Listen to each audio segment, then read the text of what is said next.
নমস্কার বন্ধুরা, ভদ্রসা study centre চ্যানেলে তোমাদের স্বাগতম। তোমাদের জন্য দারুণ একটি সুখবর।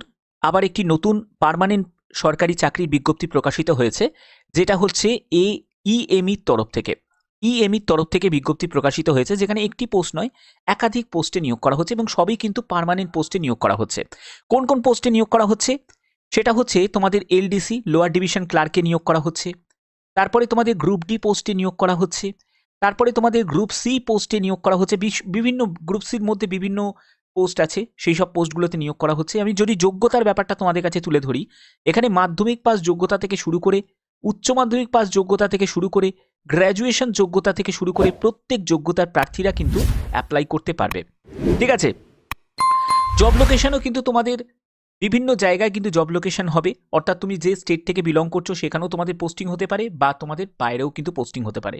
সম্পূর্ণ আরও বিস্তারিত তথ্য থাকবে এই ভিডিওতে, এবং তোমরা কিভাবে তোমরা ফর্মটা ফিল আপ করবে সেটাও কিন্তু একদম দেখে দেবো। অর্থাৎ একদম কম্প্যাক্ট একটা ভিডিও হতে চলেছে। ভিডিওটা প্রত্যেকের জন্য খুবই গুরুত্বপূর্ণ। তো চলো ভিডিওটা শুরু করছি। তো দেখতে পাচ্ছ, এটা হলো নোটিফিকেশন। তো এই নোটিফিকেশনে তোমরা দুটো সেকশন দেখতে পাবে। একটা হচ্ছে অ্যাকনলেজমেন্ট অ্যাডমিট কার্ড, মানে এটাকেও তোমাকে ফিল আপ করতে হবে। যে পোস্টে তুমি অ্যাপ্লাই করছো সেই পোস্টের নাম দেবে, কোন ইউনিটে অ্যাপ্লাই করছো সেই ইউনিটের নামটা দিতে হবে। আমি সব কিছু বলবো, ডিটেলসে বলে দেবো কোথায় কি ইউনিটটা কোথায় পাবে, কোন পোস্টে তুমি অ্যাপ্লাই করবে, তোমার কি ক্রাইটেরিয়া, তুমি সেই অনুযায়ী কিভাবে অ্যাপ্লাই করবে সেগুলোও কিন্তু বলবো। এখানে ফাদার বা হাজব্যান্ডের নেম, ক্যাটেগরি, তুমি কোন কাস্ট থেকে বিলং করছো সেটার ডিটেলস থাকবে। এখানে তোমাদের করেসপন্ডেন্স যা অ্যাড্রেস আছে সেই অ্যাড্রেসটা দিতে হবে, মোবাইল নাম্বার, মেল আইডি দিতে হবে। এটা তোমাকে কিছু করতে হবে না, এটা হচ্ছে অফিস থেকে করবে। এখানে কিন্তু কোনো রকম আবেদন মূল্য তোমাদের লাগবে না। শুধু যেটা লাগবে সেটা 5 টাকার একটা পোস্টাল স্ট্যাম্প লাগবে, ব্যাস। আর কিচ্ছু তোমাদের লাগবে না। এর পরবর্তী যে স্টেপটা সেটা দেখতেই পাচ্ছ, এটা হলো মেন যে অ্যাপ্লিকেশন ফর্ম হচ্ছে এটা। এই অ্যাপ্লিকেশন ফর্মটাকে কিন্তু তোমাকে ফিল আপ করতে হবে। এখানে যেমন তোমাকে একটি পাসপোর্ট সাইজের ছবি লাগিয়ে দিতে হবে। তুমি যে পোস্টে আবেদন করছো সেই পোস্টের নাম এবং ইউনিটের নামটা তোমাকে দিতে হবে। তুমি যদি ক্লার্ক পোস্টের জন্য আবেদন করো, লোয়ার ডিভিশন ক্লার্ক, তো ক্লার্ক লিখবে। ইউনিটটা যদি তুমি চুজ করো, যে ইউনিটে তুমি কাজ করতে চাও সেই ইউনিটটার নামটা তুমি এখানে দেবে। এখানে তোমাদের যে ক্যান্ডিডেটের নেম হবে, তারপরে ফাদার বা হাজব্যান্ডের নেম এখানে বসিয়ে দেবে, তারপরে তোমার মাদার নেমে বসিয়ে দেবে, তারপর ডেট অফ বার্থ এখানে দেবে, তারপরে হচ্ছে এজ, লাস্ট ডেট অনুযায়ী তোমার বয়স কত হচ্ছে, ঠিক আছে, সেটা কিন্তু ইয়ার, মান্থ এবং ডেজে বসাতে হবে। তারপরে হচ্ছে ন্যাশনালিটি, অবশ্যই ইন্ডিয়ান লিখে দেবে। রিলিজিয়াস, তুমি কোন রিলিজিয়াস থেকে বিলং করছো সেটা দেবে। তারপরে করেসপন্ডেন্ট অ্যাড্রেস, পার্মানেন্ট অ্যাড্রেস একদম সেমভাবে কিন্তু লিখে দেবে যদি পরিবর্তন না থাকে। তো তারপরে তোমার কোন কাস্ট থেকে তুমি বিলং করছো সেই কাস্টটাকে টিক দেবে এবং সেটা কিন্তু মেনশন করে দেবে। এবং তার জন্য কিন্তু সাপোর্টিভ ডকুমেন্টসও কিন্তু তোমার অ্যাটাচ করতে হবে, এগুলো কিন্তু লাগবে। তারপরে দেখো, তোমাদের যে কম্পিটেন্ট যে সার্ভিস, যারা এক্স সার্ভিসম্যান তাদের জন্য, এটা তোমাদের জন্য নয়। এটা কিন্তু যারা মানে এজ রিল্যাক্সেশন নিচ্ছে সেন্ট্রাল গভর্নমেন্টে তাদের জন্য, এটা তোমাদের জন্য নয়। তারপরে হচ্ছে কোয়ালিফিকেশান। দেখো, তুমি যে পোস্টে আবেদন করবে সেই পোস্টের নিরিখে যা কোয়ালিফিকেশান আছে সেই কোয়ালিফিকেশানের ডিটেলস, কোন ইয়ারে তুমি পাস করেছো, কোন বোর্ড থেকে পাস করেছো, কত পার্সেন্টেজ মার্কস পেয়েছো, গ্রেড বা ডিভিশনে থাকলে সেটা কিন্তু এখানে উল্লেখ করতে হবে। এক্সপিরিয়েন্সের কোনো প্রয়োজন এখানে নেই, আমি সব কিছু তোমাদের ডিটেলসে বলবো। এক্সপিরিয়েন্স ছাড়াই কিন্তু অ্যাপ্লাই করা যাবে। এবার এনক্লোজার্স যেটা দেখতে পাচ্ছ, এখানে তুমি কোন কোন ডকুমেন্টসগুলো দিচ্ছ সেগুলো 1 2 3 4 করে কিন্তু পরপর কিন্তু বসিয়ে দেবে, মানে লিখে দেবে। ঠিক আছে, আধার কার্ডের নাম্বার, প্যান কার্ডের নাম্বার, পাসপোর্ট, তারপরে ড্রাইভিং লাইসেন্স দেখতে পাচ্ছ, এনি আইডেন্টি প্রুফ, মানে যে কোনো একটি হলেই কিন্তু হয়ে যাবে।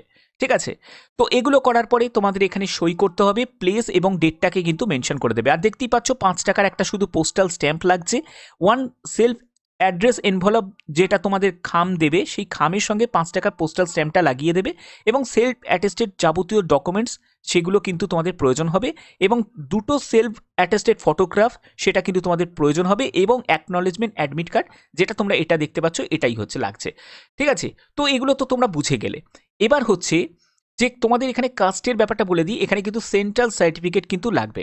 এবং সেন্ট্রাল সার্টিফিকেট পরবর্তী সময় হয়তো তোমাদের প্রয়োজন হবে, আমি আরও ডিটেলসে যাব। দেখো, তোমাদের এখানে বলে দিই যে কোন কোন পোস্ট, তার জন্য কী কী কোয়ালিফিকেশান প্রয়োজন। তুমি যদি এই যে পোস্টগুলো দেখতে পাচ্ছ, মাল্টিটাস্কিং স্টাফ, মেসেঞ্জার, তারপরে হচ্ছে সার্চার, গার্ডেনার, সাফাইওয়ালা, এগুলো কিন্তু সবই গ্রুপ ডি পোস্ট। ঠিক আছে, এগুলো কিন্তু সবই গ্রুপ ডি পোস্ট। এগুলোর জন্য যোগ্যতা দেখো, তোমাদের মাধ্যমিক পাস যোগ্যতা চাওয়া হয়েছে, আর এক্সট্রা কোনো কোয়ালিফিকেশানে কোনো প্রয়োজন নেই। ডিজারেবল দেওয়া হবে, মানে অগ্রাধিকার দেওয়া হবে যদি তোমার 1 বছরে কোনো অভিজ্ঞতা থাকে, বাট এটা কিন্তু ম্যান্ডেটারি নয়। শুধু মাধ্যমিক পাস যোগ্যতাতেও কিন্তু অ্যাপ্লাই করা যাবে। ক্লিয়ার? ঠিক আছে, এর পরবর্তী পোস্ট হচ্ছে দেখো ওয়াশারম্যান। ওয়াশারম্যানের ক্ষেত্রেও কিন্তু সেই মাধ্যমিক পাস যোগ্যতাই চাওয়া হয়েছে। তুমি যদি বারবারের জন্য আবেদন করো সেখানে মাধ্যমিক পাস যোগ্যতা চাওয়া হয়েছে দেখো এখানে, এবং বারবারের কাজের ব্যাপারে তোমার অবশ্যই একটা জ্ঞান থাকা দরকার।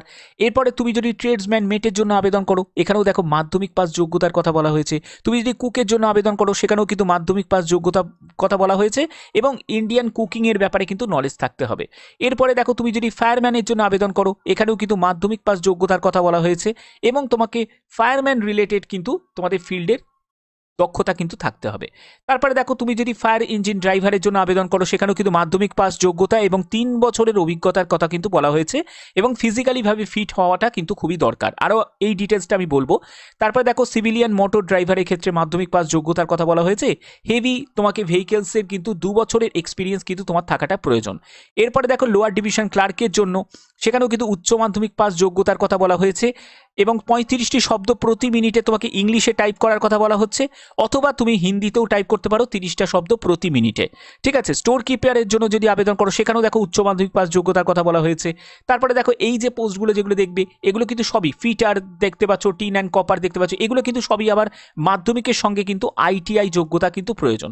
বাট এই যে নিচের যে পোস্টগুলো তোমাদের দেখালাম এগুলো কিন্তু সবই নন টেকনিক্যাল পোস্ট, সেখানে কিন্তু মাধ্যমিক উচ্চ মাধ্যমিক পাস যোগ্যতাতেও অ্যাপ্লাই করা যাবে। স্টেনোগ্রাফারের ক্ষেত্রে তোমাদের উচ্চ মাধ্যমিক পাস এবং স্টেনোর ব্যাপারে কিন্তু জানাটা দরকার। ঠিক আছে, ড্রাফটসম্যান গ্রেড 2 থেকে শুরু করে দেখতে পাচ্ছ ইকুইপমেন্ট, তোমাদের ইঞ্জিনিয়ারিং দেখতে পাচ্ছ, মেকানিক, তারপরে ইলেকট্রিশিয়ান, ইলেকট্রিক্যাল, বিভিন্ন পোস্ট তোমরা এখানে দেখতে পাচ্ছ। তো আশা করি এই জায়গাগুলো তোমাদের কাছে ক্লিয়ার করতে পেরেছি।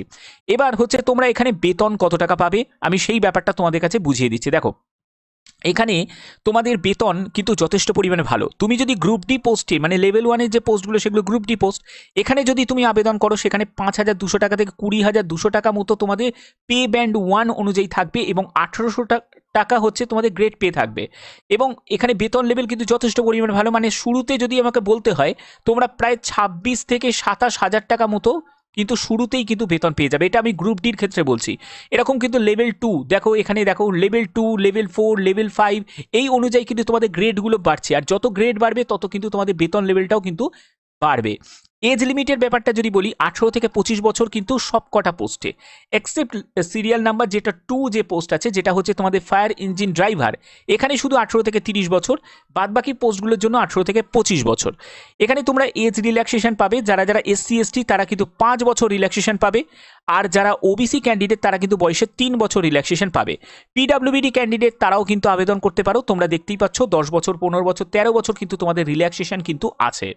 এখানে তোমাদের দেখো যারা ফায়ারম্যান এবং ফায়ার ইঞ্জিন ড্রাইভার তাদের ক্ষেত্রে কিন্তু পিইটি হবে, সবাইয়ের ক্ষেত্রে কিন্তু কোনো পিইটি হবে না, এটা কিন্তু এখানে বলাই আছে। এবং তোমাদের যেটা বলা হচ্ছে যে দেখতে পাচ্ছ ফিজিক্যাল মেজারমেন্টের ক্ষেত্রে 165 সেন্টিমিটার হচ্ছে হাইট হতে হবে, 2.5 centimetre allowed for the member of the schedule tribe যারা আছে তাদের ক্ষেত্রে কিন্তু ছাড় দেওয়া আছে 2.5 সেন্টিমিটার। চেস্টের মানে বুকের ছাতি হচ্ছে তোমাদের 81.5 সেন্টিমিটার, এবং ফুলিয়ে সেটা 85 সেন্টিমিটার, আর ওয়েট হতে হবে 50 কেজি। এবং দেখো এখানে তোমাদের এন্ডুরেন্স টেস্টের মধ্যে বলা হচ্ছে 63.5 কেজিস, যেটাকে হচ্ছে ডিস্টেন্স কভার করতে হবে 183 মিটার, তোমাদের ডিস্টেন্স কভার করতে হবে 96 সেকেন্ডে।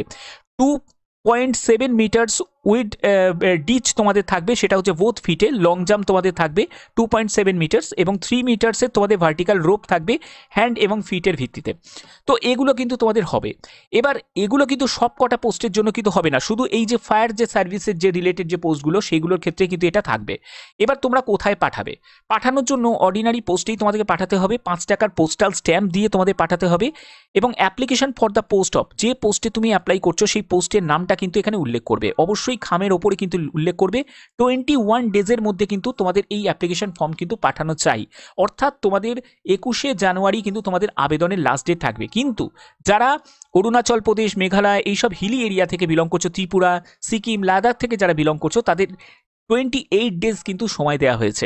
ঠিক আছে, তো তার মধ্যে কিন্তু তারা অ্যাপ্লিকেশন ফর্ম পাঠাতে পারবে। এবং দেখো তোমরা কিন্তু যে কোনো একটিতে কিন্তু অ্যাপ্লাই করতে পারবে, এবং একটি লোকেশানেই কিন্তু তোমরা অ্যাপ্লাই করতে পারবে। ঠিক আছে।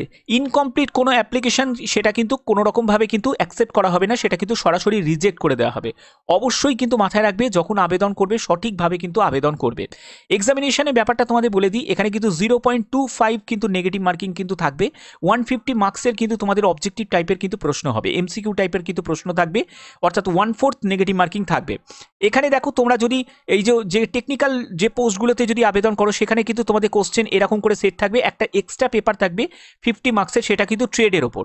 আর তুমি যদি নন টেকনিক্যাল পোস্ট মানে হচ্ছে তোমার ধরো স্টোর কিপার যেখানে উচ্চ মাধ্যমিক পাস যোগ্যতা, লোয়ার ডিভিশন ক্লার্ক সেখানে উচ্চ মাধ্যমিক পাস যোগ্যতা, স্টেনোগ্রাফার উচ্চ মাধ্যমিক পাস যোগ্যতা, এই পোস্টে আবেদন করো, সেখানে দেখো তোমাদের জিআই এর ওপর 25 কোশ্চেন 25 মার্কস, জেনারেল অ্যাওয়ারনেসের ওপর 25 কোশ্চেন 25 মার্কস, জেনারেল ইংলিশের ওপর 50 কোশ্চেন 50 মার্কস, এবং তোমাদের নিউমেরিক্যাল অ্যাপটিটিউডের ওপর 50 কোশ্চেন 50 মার্কস, এবং 150 কোশ্চেন 150 মার্কসের তোমাদের পরীক্ষা হবে।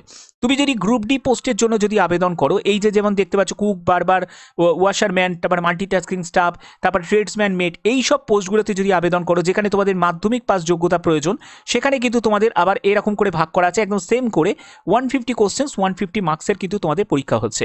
তোমাদের কিন্তু পরীক্ষার জন্য যে অ্যাডমিট কার্ড সেটা কিন্তু তোমাদের বাড়ির ঠিকানায় কিন্তু পাঠিয়ে দেওয়া হবে, তার জন্য অবশ্যই ভ্যালিড ঠিকানা কিন্তু ইনপুট করবে, আদারওয়াইজ কিন্তু সেটা তোমাদেরই কিন্তু সমস্যা হয়ে যাবে। এবং 10 দিন আগেই কিন্তু তোমরা পরীক্ষার 10 দিন আগেই কিন্তু তোমরা অ্যাডমিট কার্ড হাতে পেয়ে যাবে।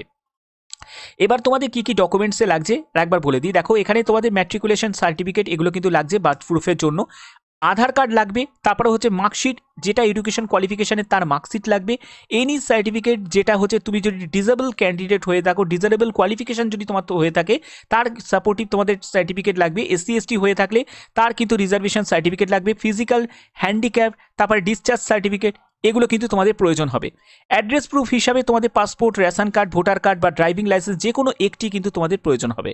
ঠিক আছে, এগুলো কিন্তু তোমাদের প্রয়োজন। আর একটা কথা তোমাদের বলে রাখি, candidates on selection are liable to be transfer anywhere across India, অর্থাৎ বুঝতে পারছো ভারতের যে কোনো জায়গায় কিন্তু তোমাদের পোস্টিং কিন্তু হতে পারে। তার জন্য এই ব্যাপারটা কিন্তু তোমাদের মাথায় রাখতে হবে, অর্থাৎ তুমি কিন্তু কলকাতাতেও যেমন পোস্টিং পেয়ে যেতে পারো, তুমি কিন্তু আসাম গুয়াহাটিতেও তুমি পোস্টিং পেয়ে যেতে পারো, তুমি বিভিন্ন জায়গায় কিন্তু পোস্টিং পেয়ে যেতে পারো। আর যদি তুমি দূরেও যদি পোস্টিং পাও তুমি কিন্তু পরবর্তী সময় কিন্তু আবার তুমি নিজের জায়গায় তুমি চলে আসতে পারবে ট্রান্সফার নিয়ে। ঠিক আছে, এই সুযোগ সুবিধা কিন্তু তোমাদের থাকবে। আশা করি এই ভিডিওর মাধ্যমে প্রত্যেকটি তথ্য খুঁটিনাটি তোমাদের কাছে তুলে ধরলাম। ইএমইর তরফ থেকে কিন্তু এই সুযোগটা তোমাদের দেওয়া হচ্ছে, আর্মি ইএমইর তরফ থেকে। এবং এখানে তোমাদের যে ভ্যাকেন্সিগুলো দেওয়া আছে এবং যে ইউনিটগুলো তোমরা দেওয়া আছে সেই ইউনিটগুলো একবার চেক করে নিতে পারো। এটা অল ওভার ইন্ডিয়া বেসিস একটা recruitment, all over India basis একটা রিক্রুটমেন্ট, যেখানে ভারতীয় নাগরিক প্রত্যেকে কিন্তু এখানে অ্যাপ্লাই করতে পারো। এখানে দেখো তোমাদের শূন্য পদগুলো দেওয়া আছে এবং পাশাপাশি তোমাদের কিন্তু ইউনিটগুলোও কিন্তু দেওয়া আছে। এই যে নেম অফ দ্য ইউনিট, দেখো কোন কোন ইউনিটে তোমাদের কিন্তু এখানে পোস্টিং হবে সেগুলো কিন্তু আপেক্ষিক এবং সেগুলো কিন্তু এখানে উল্লেখ করা আছে এবং এক্সাম সেন্টারও কিন্তু উল্লেখ করা আছে। এবং তোমরা এখানে দেখে নিতে পারো কোন কোন পোস্টের জন্য কোন কোন ইউনিটে নিয়োগ করা হচ্ছে, তো সেইগুলো কিন্তু তোমাদের এখানে ডিটেলসটা কিন্তু দেওয়া আছে। তোমরা একটু ভিডিওটাকে পজ করে একবার দেখে নিতে পারো। এটা কিন্তু প্রত্যেকের জন্য বড় অপরচুনিটি, কারণ সম্পূর্ণ পার্মানেন্টভাবে কিন্তু এই নিয়োগটি করা হচ্ছে, কোনো কন্ট্রাকচুয়াল চাকরি কিন্তু নয়। এরকমই গুরুত্বপূর্ণ আপডেট তোমরা জানো প্রতিনিয়ত ভদ্রসার স্টাডি সেন্টার তোমাদের জন্য প্রোভাইড করে থাকে। এরকমই গুরুত্বপূর্ণ আপডেট সবার আগে পাওয়ার জন্য অবশ্যই চ্যানেলটাকে সাবস্ক্রাইব করে রাখবে, বেল আইকনটাকে অল করে রাখবে। এখনের মতো এটুকুই, টাটা।